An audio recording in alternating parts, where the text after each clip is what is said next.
2015 is when I entered a cannabis cup. 2015 is when everything changed. 2012, 2010 is when I brainstormed shit. 13, 14, kind of like decided where I was going to set up shop. And then by 15, it was like, all right. And throughout all that, it's not like I wasn't growing and making hash. Yeah. It's that I was growing and making hash while making decisions, going to terp extractors every day and hanging out and trying to learn from them, meeting people in Fort Collins that were way ahead of the closed loop scene than anyone that I had seen outside of Washington. Washington seemed to be Dope Cooks, Busy Bee, Naughty, Precision, all those guys up there. So and we're going to go back, I'm going to get to this in a second. All of this kind of precursors that is that like we used to make Rick Simpson oil with just a rice maker and ethanol.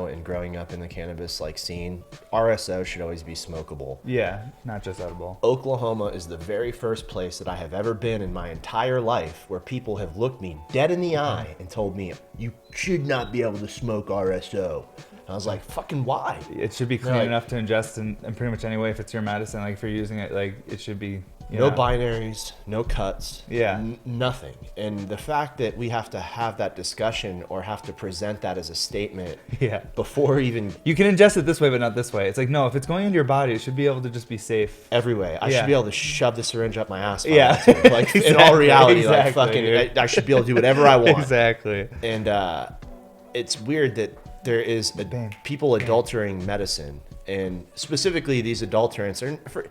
You're not going to make me believe that you put in coconut oil or propylene ethyl glycol and RSO is specifically for the patient's purpose. That's a cutting agent. Oh, no. And generally, cutting agents are to increase profit margins. Absolutely.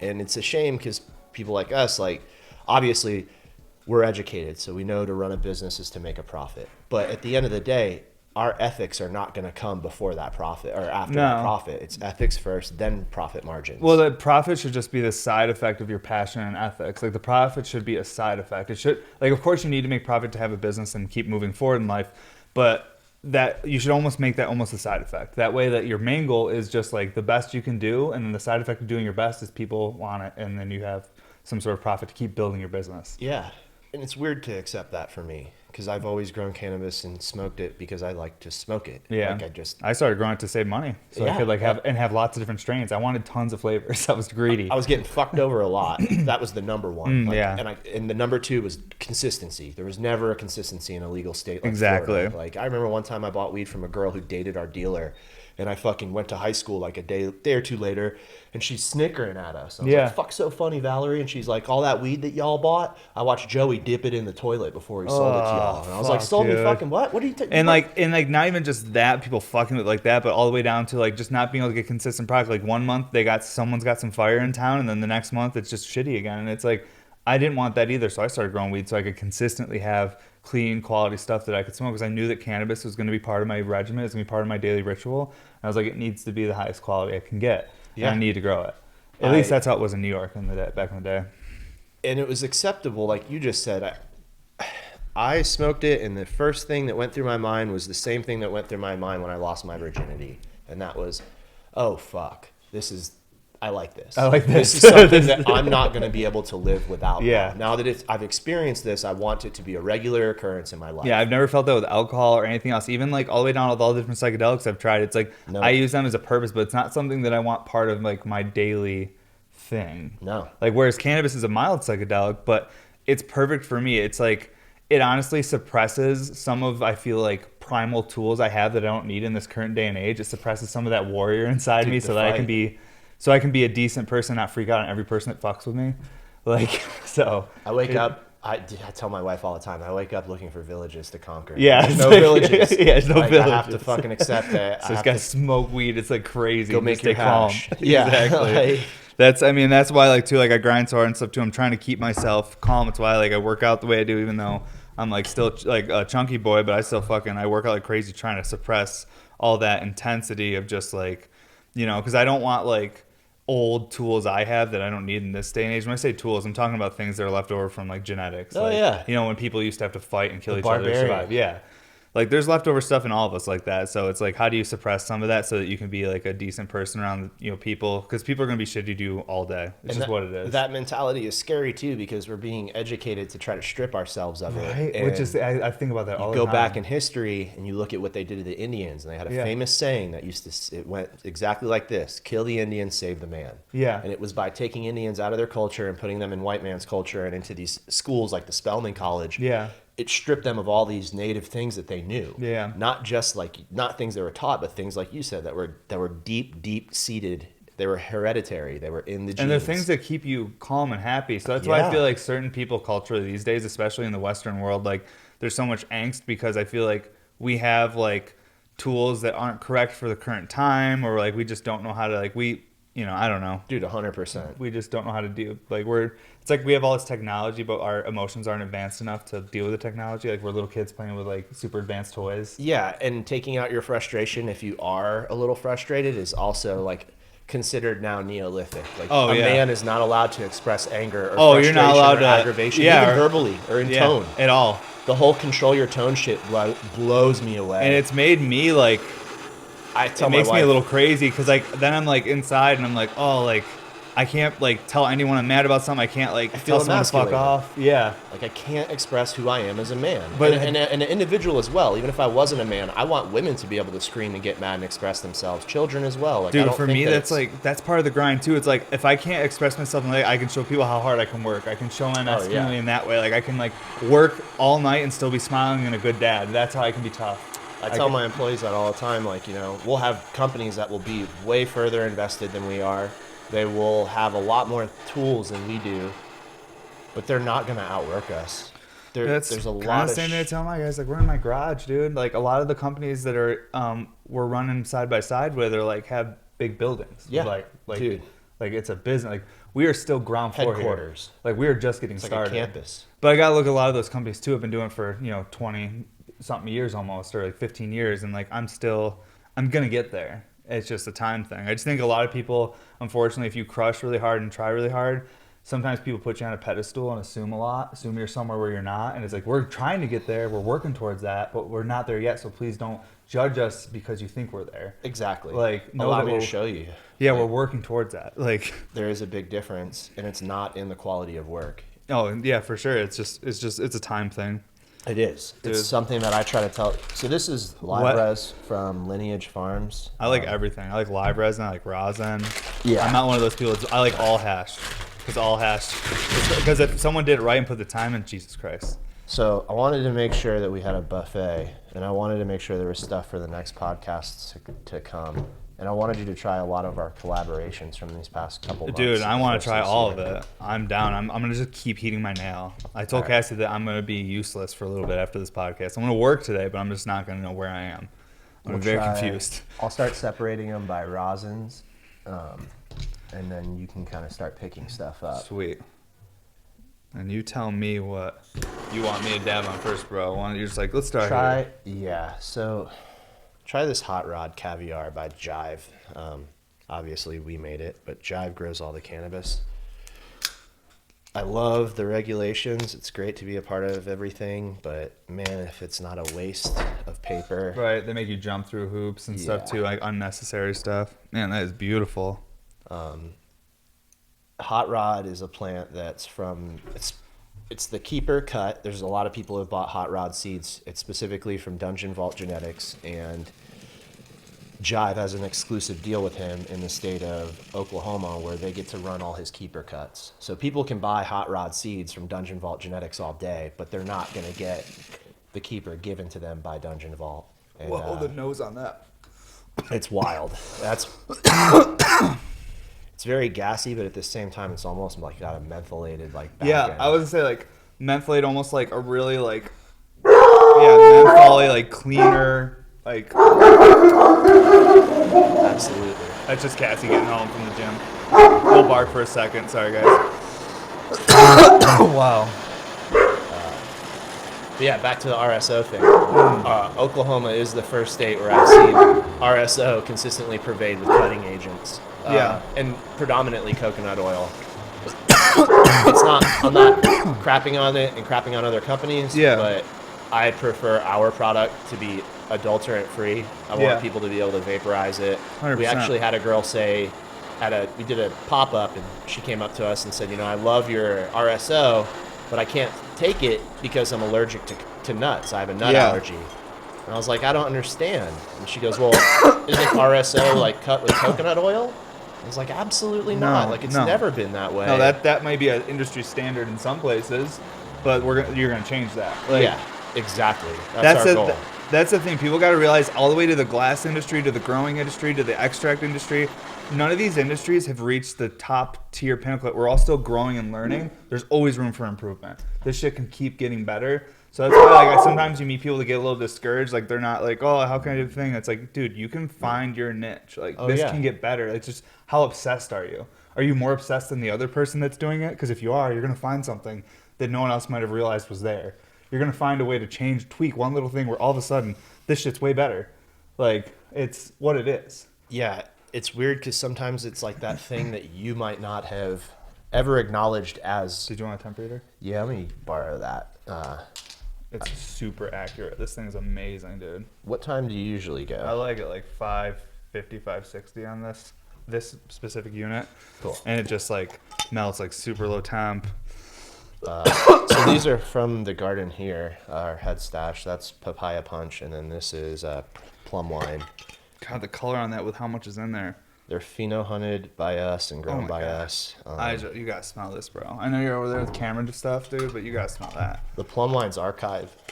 And then papaya punches. Dude, that's offensive, dude. Funny. Yeah, dude, it's... Like, like, if I smelled that, I'd understand why it was illegal. That's the kind of hash that I'll keep in my book bag and let people brag about how great their hash is, and check this out, dude. I just go back out to my car and smoke my shit, and there's a certain amount of like... Can I take a dab of this? Yeah, dude, okay. anything. Okay, I'm gonna throw it through the 5 mil and just taste it all day.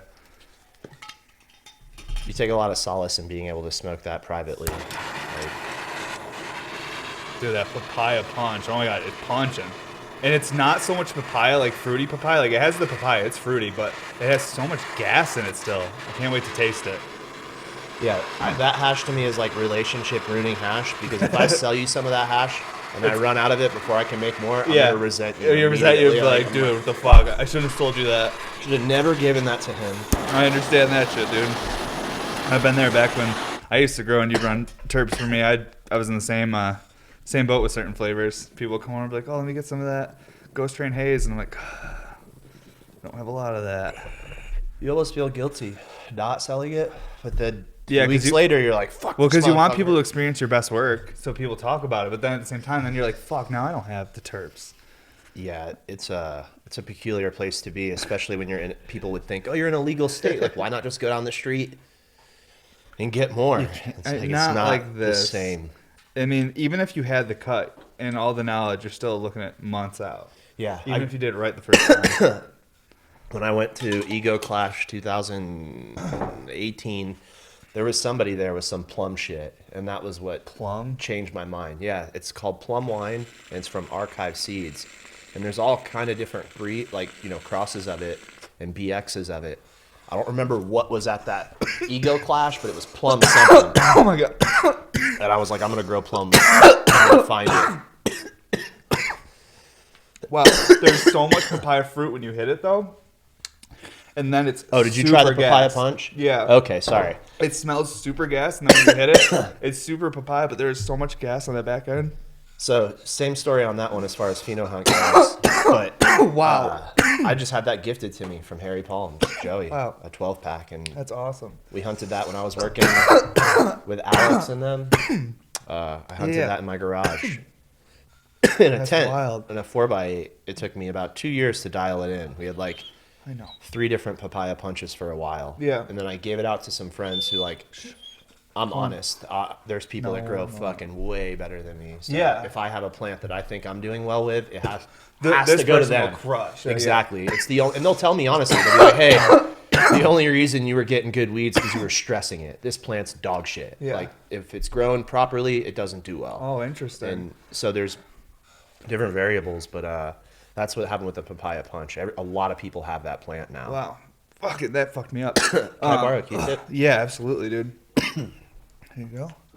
Excuse me for all the coughing. And then That I was have my first stab of the day. dude, bro, you're gonna hear me cough this whole time, bro. And what is what it is? I got a little alcohol here if you need it as well. Pretty clean. I meant to ask before I leave. I don't know if you have any, but I need to grab a banger from you if you have any that I could snag. I'll see if A I have. 14, if not, no big deal. But this, I was apprehensive about bringing this because I was worried you would clown on me.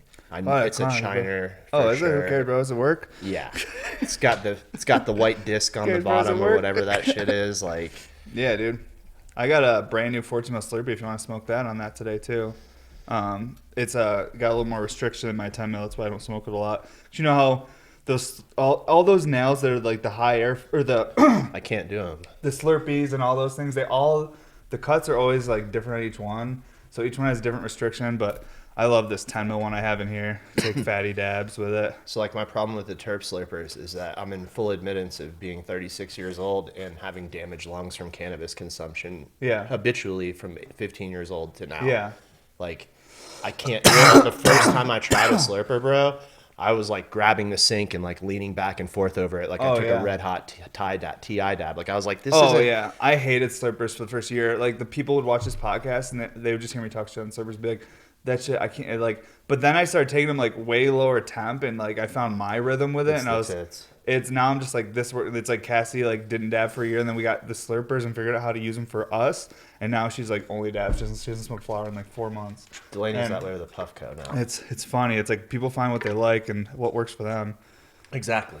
But yeah, I was like, dude, the Slurpers were so unnecessary. I thought for like the longest time, and then like I found my rhythm with it. But and if you're anything like me, the second you find out that your partner is even the least bit into something, you go whole hog. Like, oh, you like a Slurper? Yeah. I'll buy 10. Yeah, like, exactly. It was that way with the Puffco. My wife Anytime- was like, I like this. I ordered 3. it's way cooler anytime Cassie gets into something. Exactly. Because then I feel like My best friends and is that I have someone supporting me too, and I can be excited about it because they're excited about it. Yeah. It's not as fun when like you're like you go up to like your wife and you're like, check this out, and like cool, and you're like, okay, with certain shit for sure. Yeah. And I try to tell people that.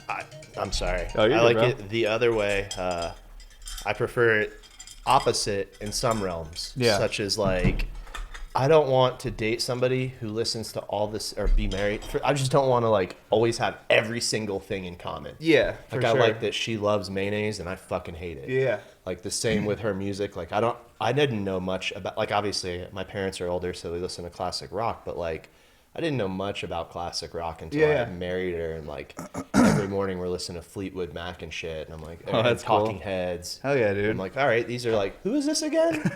You know? Yeah, it's funny. I mean, that's one of the greatest gifts of like meeting someone and spending time with someone in a relationship is learning new things yourself because they're into different things. Yep. I mean, that's also the fun thing about having friendships and all that kind of stuff.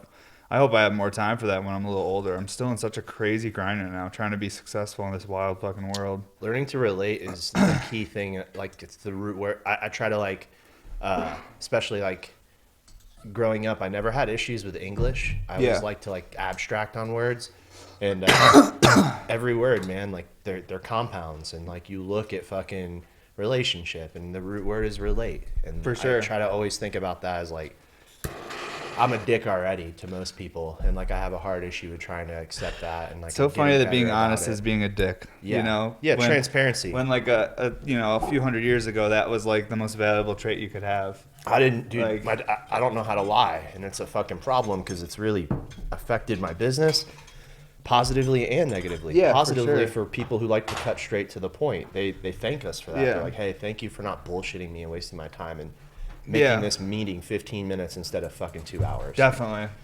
Oh yeah, I've been there before, dude, where I'm like, I walk into a meeting or someone's trying to do like some sort of deal with me and I'm like not into it immediately, but then I sit there for too long. I'm like, why didn't I just tell them that this is not for me? Mm-hmm. And it's like, because I'm still like, we all have different personalities, and like I still am in that state where I'm like trying to be a people pleaser, and it's not good. I have to like, it's good. It's a balance. Like you want to make sure you're not like a dick and take care of people, but also like it's also just as rude to be a people pleaser, because then that's dishonest too. So it's like you have to find a balance where it's like being too nice is also bad too. Dude, we had a Like- guy come into our lab recently, and he wanted us to buy jars from him. And I was like, all right, this is how we're going to do it. Like, somebody grab me a piece of paper. And you put the piece of paper down, We have 3 different kinds of jars we use. We have the 5 mil square. Yeah. We have the split 9 mil square, which has got a split, and we do split grams, 2 different flavors in one jar. And then we have the 9 mil. We usually use these jars for like Yeah, split jars are cool, dude. 9 mils, yeah. And like you can tell that green dot jar over there, those are 9 mil circular containers, CR, child resistant. Long story short, I laid them out on the paper, 5 mil, 9 mil, 9 mil. I wrote what we pay per 10,000 and per 30,000 underneath. And I was like, if you can meet or match these prices, then we'll have a conversation, but I have to get back to the lab. Yeah. So this is your time. And he looked at him and was like, I can't do any of that. And I was Yeah. like, all right, well, have a Well, good then day, man. I'll that's see you that. later. My that's partner that. was even like, damn, dude, cut to the chase, right? And I was like, yeah, because like, Well, stuff like that, I'm definitely cut to the chase. It's more like I've had people like reach out like, oh, we have an idea, we want to invest in you and this and that, and it's like those are the people where I'm like, I like try to be gentle with like, because you never know, someday we might want the investment for some idea we have, but like realistically probably won't. Like I think the world is moving into a totally different time. Like I think like we're going back in a time of people doing shit pretty grassroots and working hard and using the money they've made to build something. And like obviously there's businesses you'll always need investors to get things moving. Certain businesses. there's scary But- shit in this life, but you want to know what's very scary? Big ass motherfucking debt. Oh, dude, being indebted to corporate People companies. who don't give a fuck about you. Dude, I've had some things happen where I'm like, now like years later, I'm like, thank God I didn't do that. I would be so fucked right now. Exactly. If I would have done that deal, I would be like working for them. Like it'd be, with all the changes and fluctuations in glass and cannabis and in the world, fucking economy, hash. everything, everything changing. It's This you is know. the OGKB. That's hash Oh, rosin. OGKB. That's 73 micron, and that's from Jive. That that's a Colorado plant that somebody got down there. I love OGKB. I smoke a lot of the flower, or I used to. I smoke a lot of flower because a guy I know down here grows it. Who's the first person you saw with it here in Colorado? Roy. Yeah. Yeah, I love. I think dude. he might have been one of the first ever with that, and he was the first one with like Blissful Wizard. He was like one of He's those got guys. the best OZ cut that I've ever grown. Oh, his OZ cut. OZ Kush yielded crazy. And when I called him and told him, he goes, "Oh damn, I didn't even know. I've never hashed it." I was like, "What the fuck?" It's so far. And he's dude. like, "Yeah, dude, it's so good flour The that like we don't flowers. even need to." And I was like, "Wow."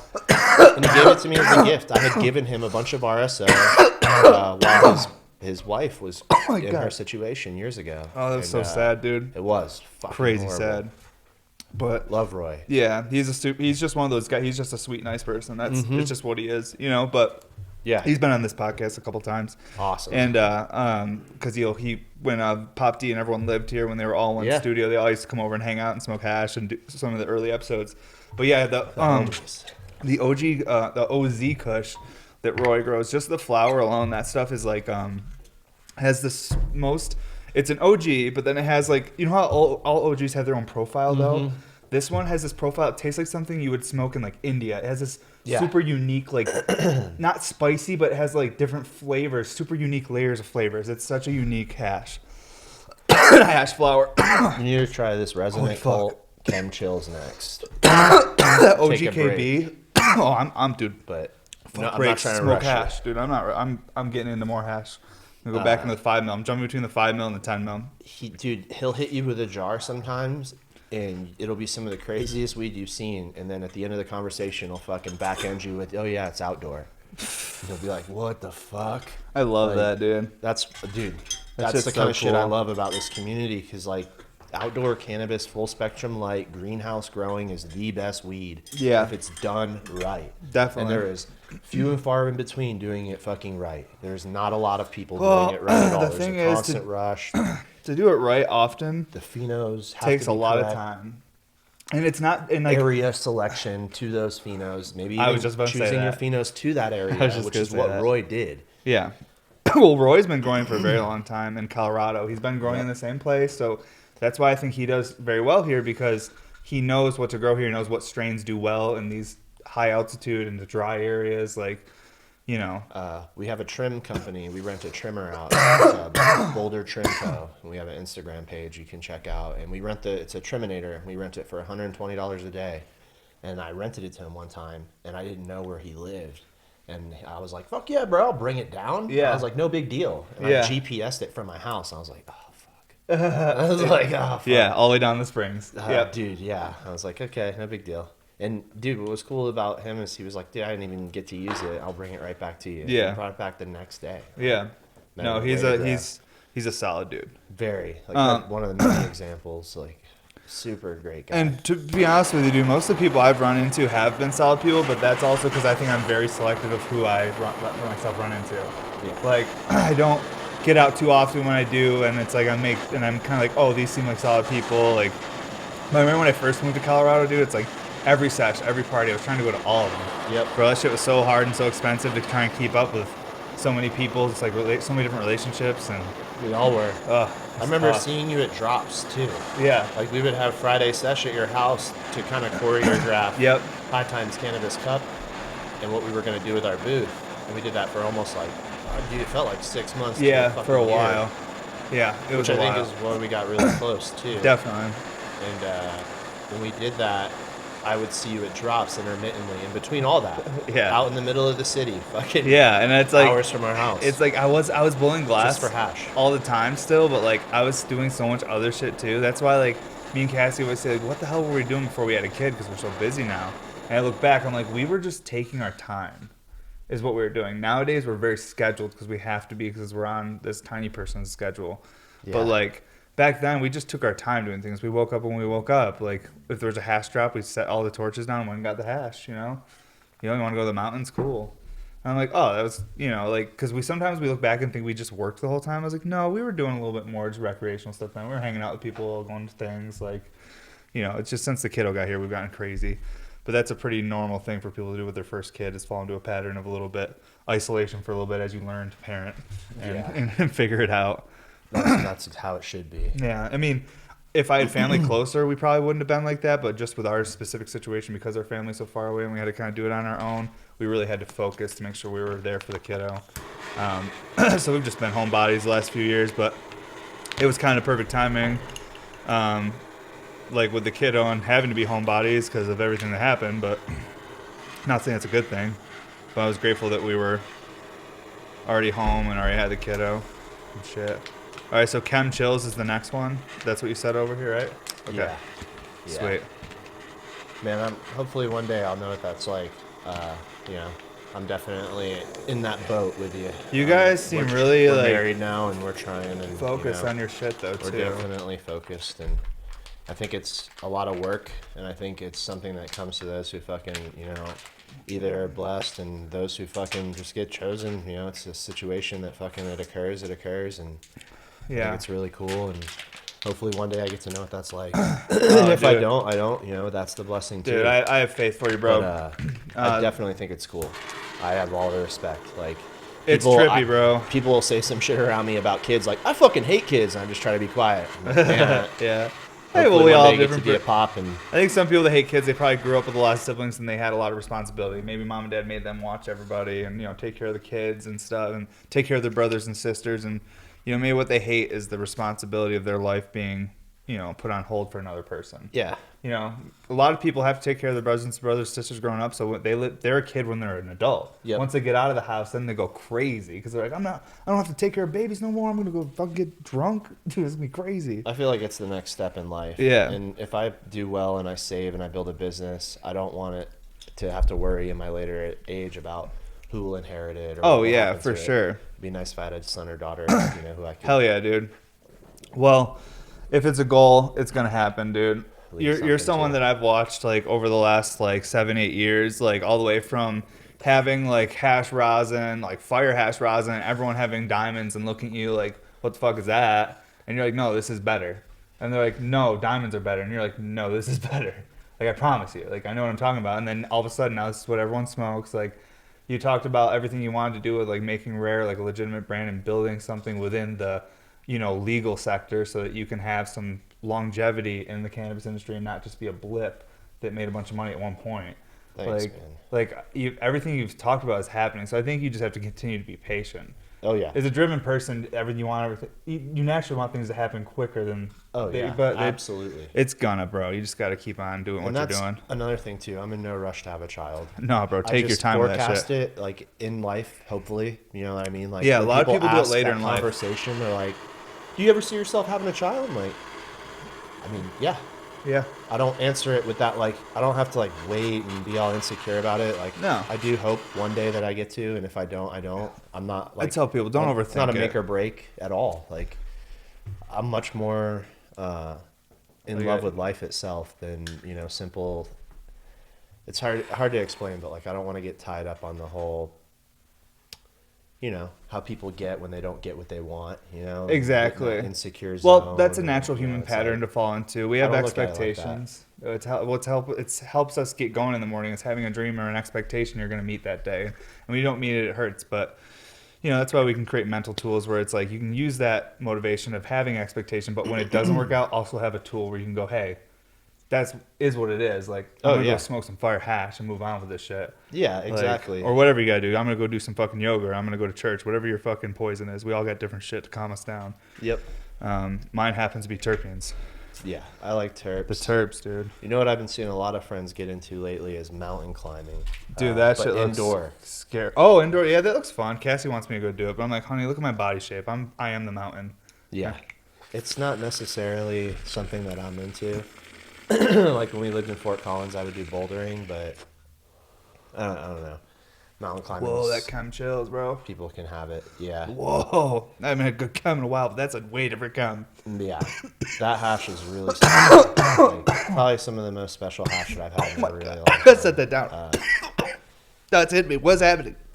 And it's been a bit, you know, like we ran tons of hash in Oklahoma, but this past 3 months, there's certain drops that have just been The most like, chem I think I've ever had. shit. Yeah, dude, Oh my god, the where's chem my chills face? and the OGKB are insane.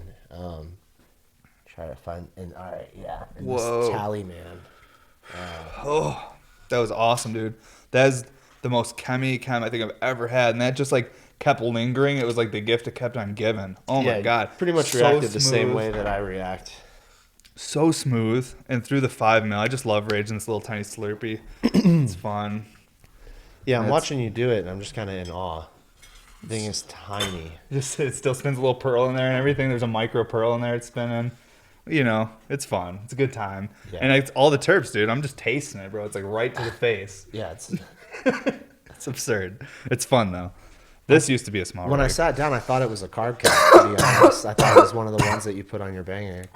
That's a It's fully fully functional functional. weed doing pipe. Yeah, dude. Oh yeah, dude. All right, What am I So smoking bitch. next, David? I've been training. Last night I stayed up late That's and the chem, shredded hash, and I was like, I'm gonna get violently high tonight in preparation.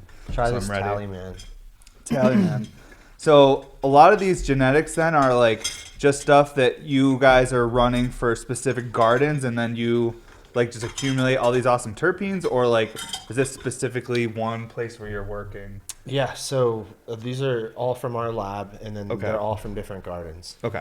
The material comes into our lab. Well, Jive kills it. If that's Yeah. their garden, the name of their garden. That's The top, like, you know, handful of gardens we work with, Jive would be in the top 1 to 3. okay. Yeah, dude, they're fucking very clean taste. Because I've smoked enough like rosins and solventlesses and whatever where I can taste if it's a good genetic, but then I can taste if there's something with the material, like something as far as like Oh, yeah. a thawed, or it's like you can almost taste weird little. You can taste green if something happened, or there's. We've been smoking hash for a really long time. Oh, yeah. And I try to explain that to people. I've been too, dabbing when since we're I think out like there. 2009 or 10 or something like that, which isn't that early, but it's early enough, like where it's over a decade. This past, like, we've had a few drops since I've been there of like grams that I consider good enough, you know, to take home in the regards of hash rosin. Yeah. But because we're not a predominant hash rosin company, we do both.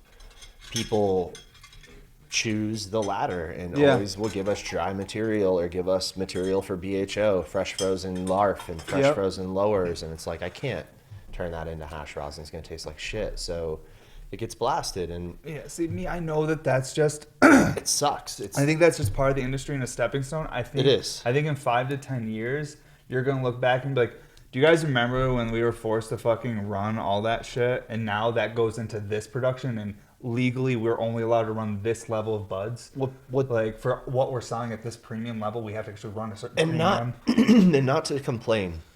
'Cause that's I not know, what I'm it's part trying of to it. do. No, you have to. But it's- like the collaborators that we work with will go out of their way sometimes and give fresh frozen material, whole tops, Yeah. to non-solvent companies, and then give us lowers and be like, well, why isn't the rosin as good as the stuff that we did with them? And it's like, because you guys hooked them up, man. You actually you have guys a are giving higher us- probability probably to get like a better product with the lowers. Like if you were to compare, here's my point. If you were to take lowers and run them for solventless compared to tops, like obviously you're not going to get as good. But if you were to take all the tops and give them to the solventless guys and take all the lowers and give them to the guy to run for like hydrocarbon extract, like you're still going to get a good hydrocarbon extract. Yeah. But like solventless, you're really going to notice if the heads and all these things aren't like fully developed, or they're not dried right, or if they've thawed out or whatever's happened. And we've explained it, and there's nothing we can do after that. You have to be it's like patient. we are The industry, patient. they'll and catch up. We acquiesce to any demand that's given to us as a processor. We're a service provider. So if somebody asks us, turn this into this kind of hash, and that's what it does. And like, there's no, arguing. It's just unfortunate in certain circumstances where patients will come to us and be like, hey, when's the next big fire drop of rosin? And it's like, well, that's a determining factor that we don't control. Yeah, it's it's up to variable.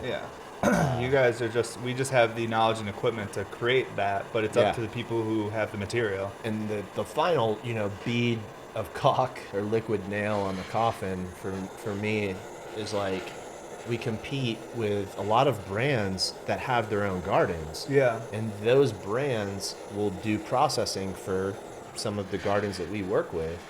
And it's very competitive right now. Where they might have access to the tops before you do, so it's another filter. Not even that, dude. They leverage in a different way. They'll say, well, we have our own garden, so we don't need to do as much of a split as Rare. When Rare doesn't have their own garden, so like they're dependent on that split. They use that as basically They'll chop our leverage legs point. out. Oh, yeah. Literally, They'll be like, all right, Rare does 50-50, we'll do 80-20. And it's like, holy shit, like there's a lot of numbers in between 50 and 20. Like we could have done 70-30, 60-40. But then we have to compete with these people who have their own gardens and have their own processing rooms. Yeah.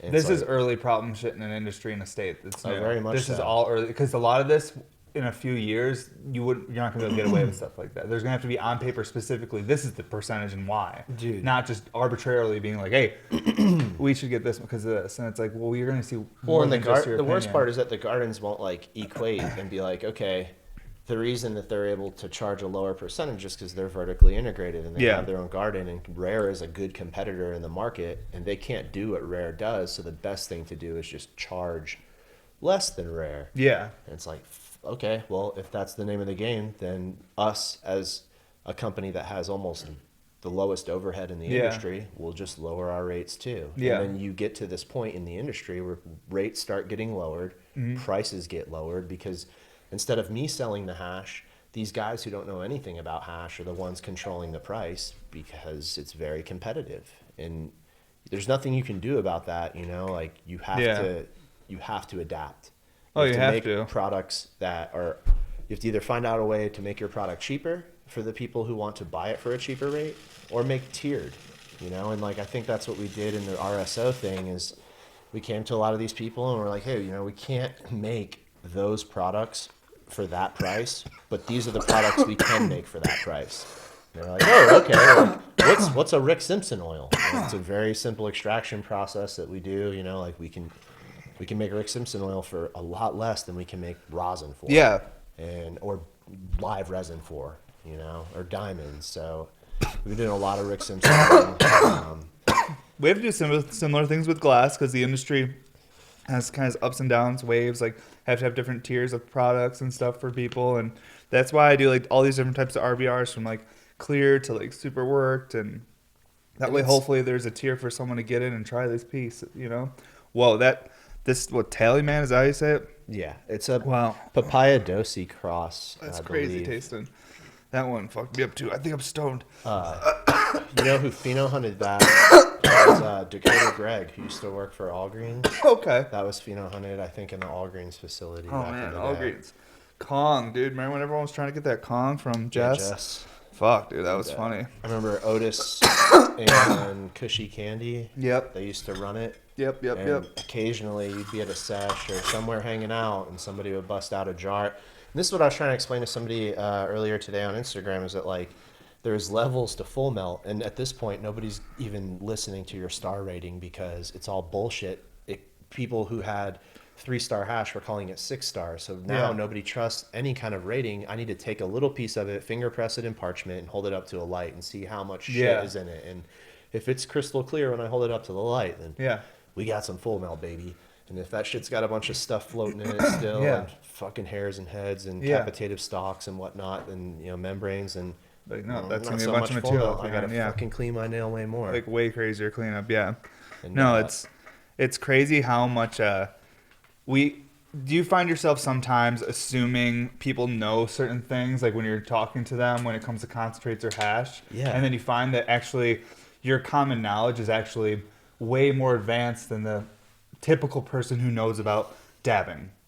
yeah. Do you ever find that? Because I'm having that with glass. Like I literally had a customer, Cassie was helping like a week ago. He has a clear piece and his ground joint got wet like this. See how that joint's wet? And he thought the joint was polishing out from overuse or something. And he got really upset and like sent us a really nasty email about my work and all this stuff. And Cassie's like, send me photos, let me help you. And he's like, look, my joint's polishing out. She's like, it's wet. Like, clean it with alcohol, let it dry. And he's like, well, I'm not home. And she was like, okay, well, when you get home, do that. And then, like, he did. And he's like, no, it's still, like, polished. He sent us pictures, and you can see it drying in every picture and changing, getting more and more dry. And I'm like, fine, here's a shipping label. Send it to me. I'll do a video. I'll check it over with a light. Like, we'll make sure everything's ground still. And, like, it'd be the first piece in history for somehow you'd have to flame polish that off. Like, it's just not possible. But my point is that A sandblast. Isn't that what that is? it looks like sandblasting, but like how those ones are done with it is actual grinding compound. Okay. So it's much more abrasive than sandblasting. It's harder to remove too. It's like a drill bit that they a put drill in there? bit. Yeah, it's drilled out. Gotcha. So it's actually a lot more abrasive. It's harder to remove. So I was like, that's definitely not what's going on. But you have to be gentle in how you talk to people because you don't want to disrespect someone by making them feel like an idiot. You have to be gentle. So that was more, I think, I was asking you is like, do you ever find yourself like trying to like filter yourself a little bit when talking to people about hash, or you're just like straight up about it? It's a layered question. Dude, yeah, that one's loaded. So I'll just grab this real quick and use it as an example. I'll ask you, have you ever seen RSO that color? Never. That's why I was looking at it because it looks All right. like, no, it does. It's crazy. We You can charge, even see through it. Yeah. It's just black. Our RSO is the best in the fucking nation. Yeah. I'll put that shit against 710 Labs. I'll put it against and I know that's the brand everybody wants to talk about. I'll put it against anybody's RSO. Yeah. We refine it. It has a simple refinement process. There's filter plates and then there's a winterization. Yeah. I think RSO should be that way. Yeah. I think You've been doing it that way chlorophyll- forever, though. well, and this is I used where to shit watch you gets fun. here at your house. Like, Yeah, dude, I got jars of RSO in Yeah. my garage from 2016 that Yeah. I've been just surveying, watching. surveying, yeah. Same with my tincture. I have jars and beakers of tincture that I have not opened since 2015. that's basically what I do to 16. myself. I've just been dabbing since 2009. I've been surveying myself. And to I see would what say happens. that's when I got major. 2015 is when I entered a cannabis cup. 2015 is when everything changed. 2012, 2010 is when I brainstormed shit. 13, 14 kind of like decided where I was going to set up shop. And then by 15, it was like, all right. And throughout all that, it's not like I wasn't growing and making hash. Yeah. It's that I was growing and making hash while making decisions, going to terp extractors every day and hanging out and trying to learn from them, meeting people in Fort Collins that were way ahead of the closed loop scene than anyone that I had seen outside of Washington.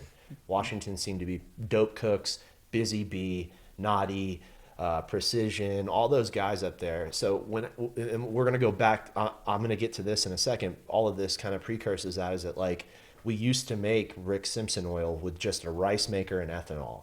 Then all these closed loop systems came in. And if you ever read Rick Simpson's page, at the bottom of the page, he would tell you like, I should say at the start of the page, he would tell you the original recipe, and it was with naphtha. And if anybody knows what naphtha is, it's spelled Naptha, and you could Google it. It's a very stringent solvent. It's a liquid hydrocarbon, and it's fucking horrible, and it's explosive, just like butane is. And it's so stringent and aggressive that it not only will strip your THC off the plant, but it strips all the chlorophyll, all the Everything. cannabinoids, all the terpenes, everything. All that nice It will color. break down cannabinoids. Like it'll break down, it'll break down plant material and chlorophyll. It'll make this sludge. Yeah. And then you would cook it off in a rice maker after filtering it. First, you would pour it through coffee filters and then just cook it off in a rice cooker. And you would have alcohol spitting out of the rice cooker. Yeah. You would do it outside in the sun on pallets. This is like 2012, 2010, somewhere in there, out on the western slope of Colorado. And that was what I was taught by the hippies out there. This is RSO. And they always That's how ended you the make sentence with, and it could be better, but we just don't know how to do it yet. Yeah. So fast forward 2014, terp extractors, and we're talking about RSO, and we're having this conversation with a guy who's no longer here, RIP, who started terp extractors, and he said it out loud. He goes, well, what the fuck's the difference in ethanol and naphtha and butane? They're really aggressive solvents. We just have a way to do it safe. All that other shit's blasting solvents out into the atmosphere and cooking it off. He's like, wouldn't any form of basic crude full spectrum cannabis oil be a closed loop system clarified as RSO, Rick Simpson oil? And it was like, we all kind of decided that day at that point, it was like, decarbed full spectrum cannabis oil is Rick Simpson oil. So from that point, we move forward and throughout all of this, and I wouldn't even try to count on all of our hands in this room how many people with cancer we've given this RSO to. And I'm remiss to say that like a lot of them, have passed on, but it's wild the ones in the stories who have made it. Yeah. Some of them have done chemo with it, some of them haven't. That's just, it's quality of life too. What wild. I found with some people, it's not just that like some people can't grab a medicine and be like, this is going to cure me and save my life. We're all dying. We're all dying. Exactly. The most it's important not a thing life-saving medicine. The most important thing is quality of life. So if someone's sick or they're dying, like things like the RSO and stuff could maybe bring a higher quality of life for that time. Like you don't know. And then some people have miracles happen with it though, where all of a sudden like there's certain types of cancer specifically, and that like they do respond to this cannabinoid system and what these there's some weird shit there's some weird shit, sometimes. and I think it might be part of people's genetics, part of people's emotional state. I think it's a combination of a lot of things. I never want to put the weight in one thing. No, I would say that there's a lot of factors, but some people get lucky and all the factors line up and they get better. But to answer the first question and how I answer people's okay, cool, thank you. You didn't forget on all of that. It has a lot to do with what I've seen. Like in the beginning, the RSO was dark as shit and it was helping people. Now the RSO is refined and it's still kicking the shit out of people's cancer and lymphoma and fucking leukemia and all these weird diseases where they're doing tons of pharmaceutical treatments and chemotherapy, and then you add this little extra thing in there. Yeah. And a lot of those people are still here with us today. It's weird how some of the people who are much older, cannabis can affect you drastically. And if your system isn't built for it, it seems like, in my opinion, when I'm talking to somebody who doesn't know much about cannabis and they have these brash, there's like these brash assumptions that like, very because hard lines too. Dude, Google right now, what is a pound of cannabis weigh? Yeah. Google that motherfucker. It's going to tell you 468 or some fucking bullshit. Yeah. We all know in this room it's 448. Yeah. What's a QP? 112 grams. What's an eighth? 3.5. What's 3.5? Fucking times 2. It's 7. 7 times 4. 28. Run that motherfucker out. 56, 84, 112. And it goes all the way. 224, 448. Not 463. Math was fun when you were weighing drugs. You Google what is RSO. Yeah. And it says that it's a full spectrum cannabis oil made with ethanol. Why does it say that? What is the difference between ethanol and butane? Polymers, isomers, it's no different than butane from propane. Those are extra the way things are worded on the internet are little ways to filter out and make a lot of people not even approach something. So it's like this day and age, people use the internet as gospel. They use it to judge you, and they will automatically back check your answer with Google. And if it doesn't phrase correctly with Google, and that's where, like, if I'm talking to somebody who has an open mind and isn't doing that to me, I'm down to have a conversation about any kind of medicine. But if you're fact checking me through Google, we're not going to have an experience-based conversation on what I've seen and what I know has happened. The final fact to all this and why I said our RSO is better, I can't make statements like that without backing that shit up. You could do your thing, Tom. Because chlorophyll and fats go rancid at room temperature. I don't give a fuck who you are. You can argue that shit to your death. This is an extracted concentrate. Yeah. We concentrated. If we're doing RSO and you're telling me you're not refining it, that means you're concentrating the bad shit too. Yep. All the stuff that goes rancid and oxidizes at room temperature. And many of these dispensaries are novice to caretaking of these concentrates, and they do not store them correctly. And I don't have an expectation for them to learn No, so you have overnight. to make a product that will fit Adapts. within their Dude, world. I can yeah. leave this shit at room temperature as long as I That makes want. so and much nothing's sense. going to change. There's no fats in it. There's no chlorophylls in it. And last time I checked, nobody's pulling up research that says fats and chlorophyll kills cancer and helps people with autism and shit like that. It's No. THC, cannabinoids, and terpene profiles.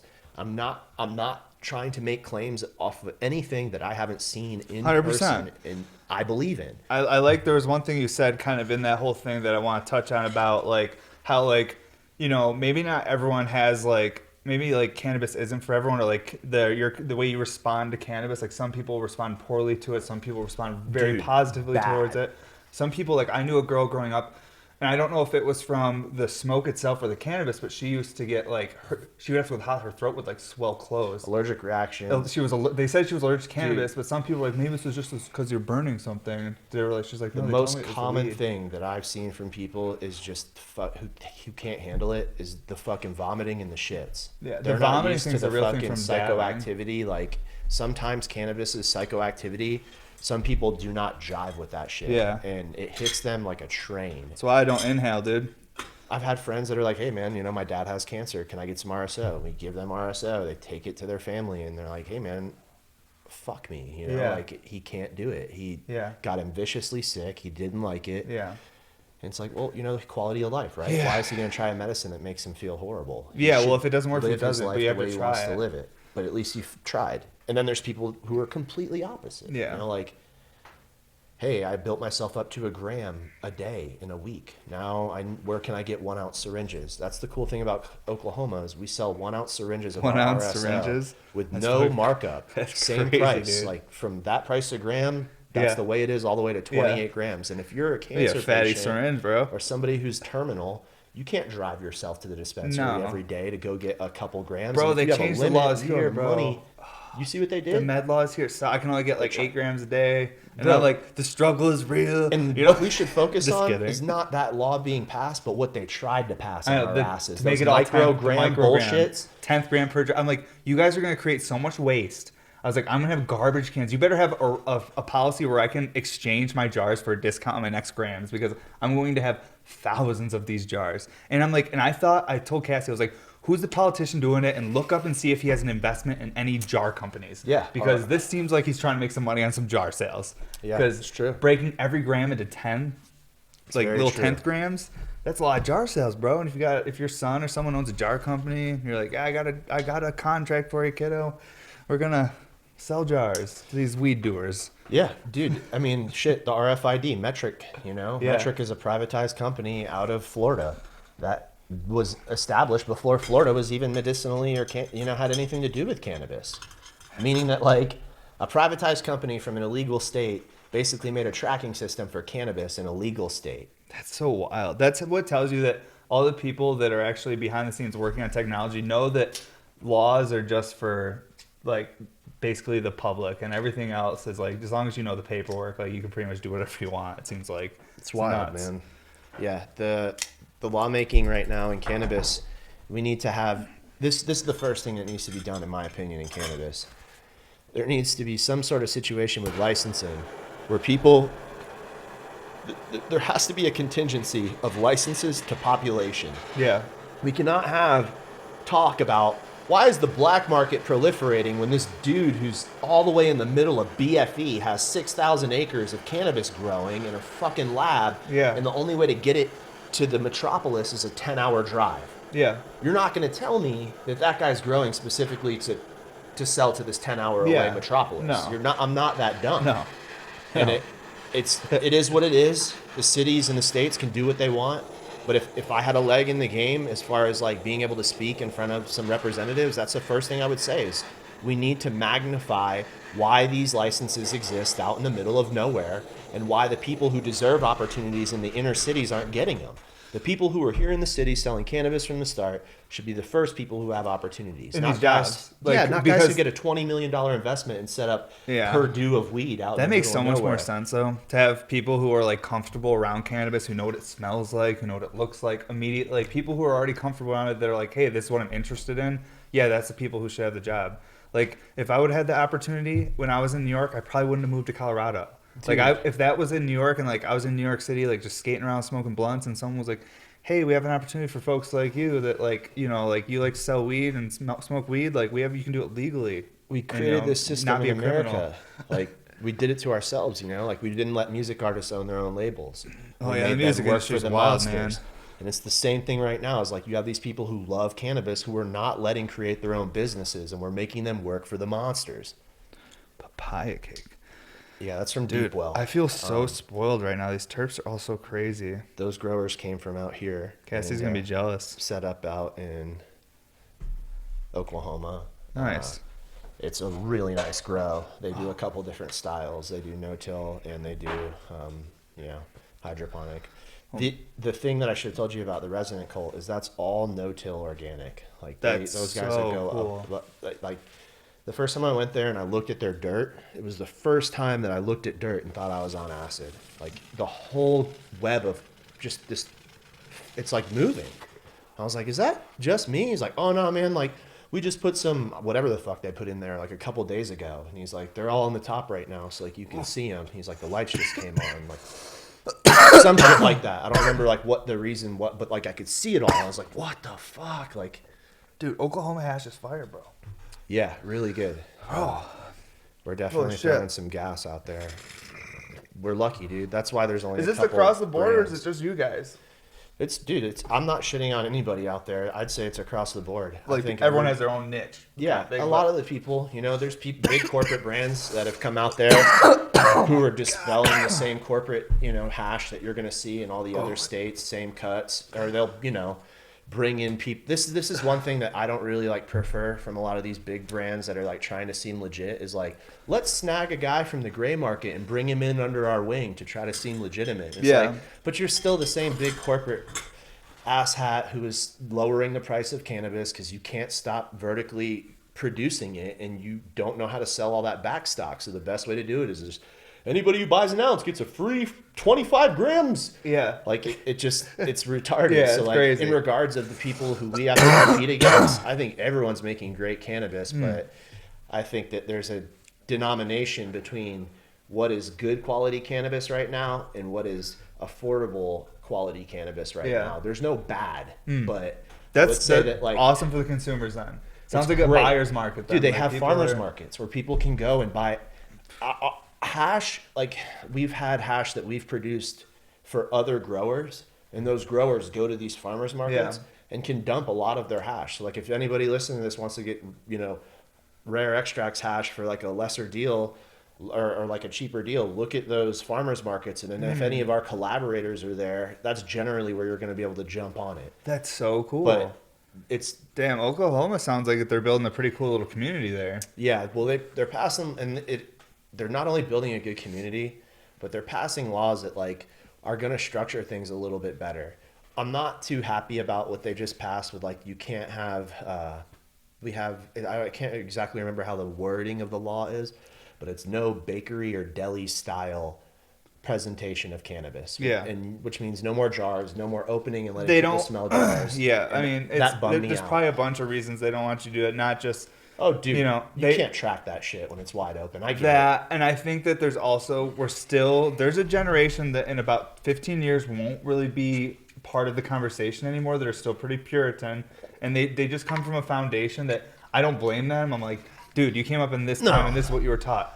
But they don't like the normalization. And when you have jars out at farmers markets and there's kids walking by and there's like candy looking jars but they're full of weed and stuff, it's too normalizing for them. Yeah. Like it's late. Another Q-tip? Yeah, bro, please. What I think needs to happen is use the only other thing that we have as an example for cannabis in cannabis, and that would be alcohol. Yeah. And if alcohol has to all be sold prepackaged, how am I as a consumer to know about this alcohol? Well, I'm allowed to go take a brewery tour. Exactly. I can go sample it at the brewery. I can go see it and smell it. And I think that we need to instill those kinds of actions in cannabis to where people can actually go to the grows and can go to the labs and can sample things and can get an idea and be like, okay, if this is how it is, I'm okay with it being prepackaged because cool. the authentication of this brand by me just being able to tour this facility, try it, have a one-on-one interaction. Dude, you know how many brands you're not going to talk to the owner of? Yeah. You're not going to have a one-on-one interaction with many of these brands, owners. Well, David, let me tell you about something I'm doing in the background that's kind of like that. It's going to help towards that whole thing, what you're talking about there, that normalization, where people can tour in that. Okay, so like there's some guys I talk to on the East Coast that are podcasters, work with Barstool and stuff like that, and I sent them a bubbler because they wanted to get one. They sold out too quick. They're like, damn, your shit sold out too quick. We couldn't get one. And they're like, we want a bubbler. So I sent them one that was second quality. Like I was like, hey, it has like a scratch on it and a defect. I can't like sell it, but it's like you wouldn't even notice it's on the bottom, like whatever. They're like, yeah, we just want to rage it, podcasts and whatever. They're like comedians and but I was talking to them and they're like, they were stoked on the bubbler. They like my glass, but they don't dab.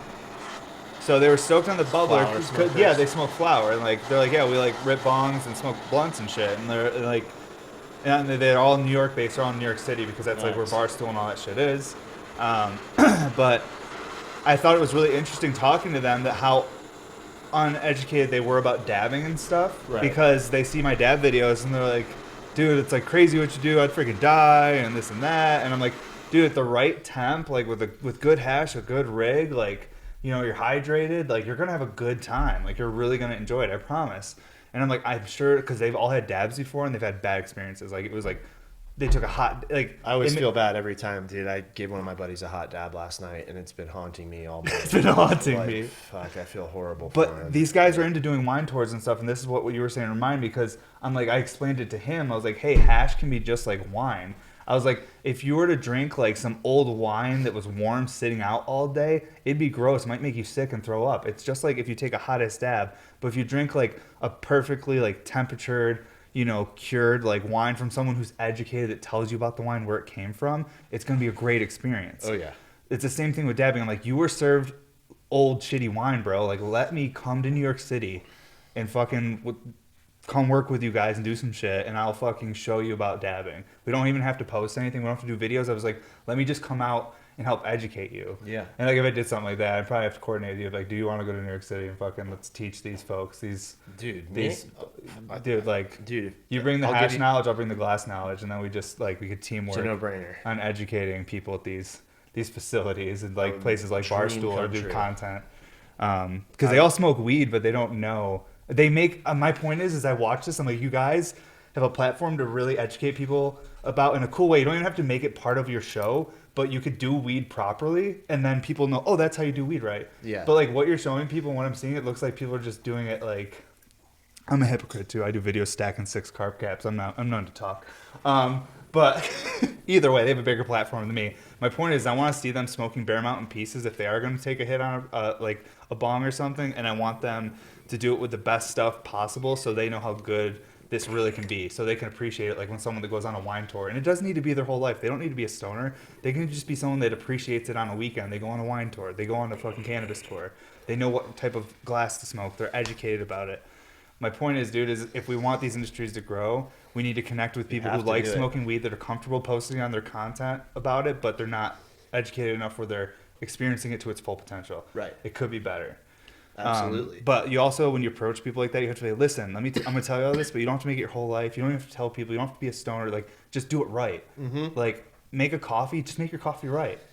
If you're going to drink wine, just drink your wine right. If you're going to cook, just cook right. Here, let me show you. We were at a wedding recently, and it was one of the funnest times I had introducing people to hash who didn't really have any idea what was going on. And someone that doesn't even smoke, you give them a low temp, super terpy, small dab, they're not going to get super stoned. They're just going to feel like they took a hit of coffee or a shot. They're going to be like, woo. All the jokes, you know, are really cool too, that you get to hear made. Everyone's different perspectives and interpretations of what it is.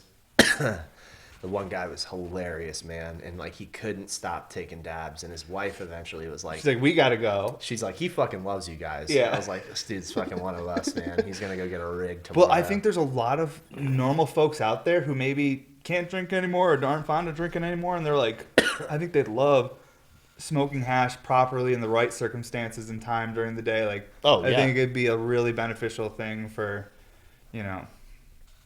Yeah, I agree. Yeah, I agree completely, and that's what we hope to like. We have India, who's one of the staff, and she does a lot of our pretty much all of our pop-ups, and is helping me plan the 710 terp dinner. It's going to be called Hog and Hash. We're going to do like a whole hog cook. But anyways, she's, oh man, what was I get? Stoner moment. Dude, it happened. That was quick. That dab got you. She was asking about the pop-ups and like what to tell people, and I was like, emphasize that we don't combust cannabis. Mm-hmm. And she was like, I don't, what do you mean? And I was like, just like explain that our approach is to try to steer people, and I'm not trying to shit on smoking weed, but if we're gonna try to fucking get a better perspective on all this and have it be more socially acceptable, I'm not saying it's gonna be blowtorches and shit, but I am saying that like there needs to be understanding that like you don't have to combust cannabis to get high. There's other ways to do it, and you should broaden your understanding of all this because it's coming, and it is, the more that you understand, the more empowered you are in your decision making, and especially you would have way less intimidation if you were confident in your decision making and understanding of what these different types of cannabis consumption are. Yeah, for sure. Little analogy I use before we end this, because we've already crushed over an hour, bro. Yeah, we fly, so. but I still want to smoke hash and hang out after this if you're down, because you've made a trip all the way down. There's so much hash we still got to smoke. But to some of the older folks I've talked to about it, about the combustion thing, I explain it to them, like, because most people have cooked food before, and most older people have. Yeah. And I'm like, think about it like melting butter in a frying pan or melting some bacon, like warming it up. You're not actually hitting it with fire or anything. What you're doing is you're just letting it like melt. And that aromatic smell, you're smelling, ooh, like you smell that butter, you smell that bacon, you smell the rosemary you put in there with the butter. All that beautiful smell, those are the terps. And you're getting that sensory overload. That is hash. Yep. You're melting it on a small little frying pan, you're putting the top on it, and then you have a concentrated little straw that just you get to inhale all the terpenes and flavors of that little frying pan. Sure. Like, and it's just, it's just your senses. You're not actually eating food. Sometimes I smoke hash. It's so good. It flips my stomach because I'm hungry. And I'm like, that tricked my body. My body thought I ate some food just then. It was so fire. It's the worst. But yeah, dude, fuck. Do you want to plug your stuff? I can't believe we probably did over an hour. Check us out on Rare Extracts. And we had our page deleted since the last time I was here. Damn. It's Rare Extracts now with an underscore. So spelt the same way, just one E, RAREXTRACTS underscore. Instagram. Hopefully, we got zucked. Hopefully we get it back, Dude, you'll find it in the metaverse someday. You'll find it. Right? You're like under like a little metaverse fake newspaper. You're like, there's Rare Extracts, our original page. They're right there. We got it back. Sure. Appreciate you guys that watched the podcast. It was super fun. I'm gonna smoke a bunch more hash with David though. I just don't want to make Aja edit a 1,000,000-hour podcast. But we appreciate you folks' support. Check out bmsglass.com. Make sure you give Rare Extracts _ a follow. And hope you guys have a great day. What was this, episode fucking 95? Shit. Thanks, everybody. Have a great day.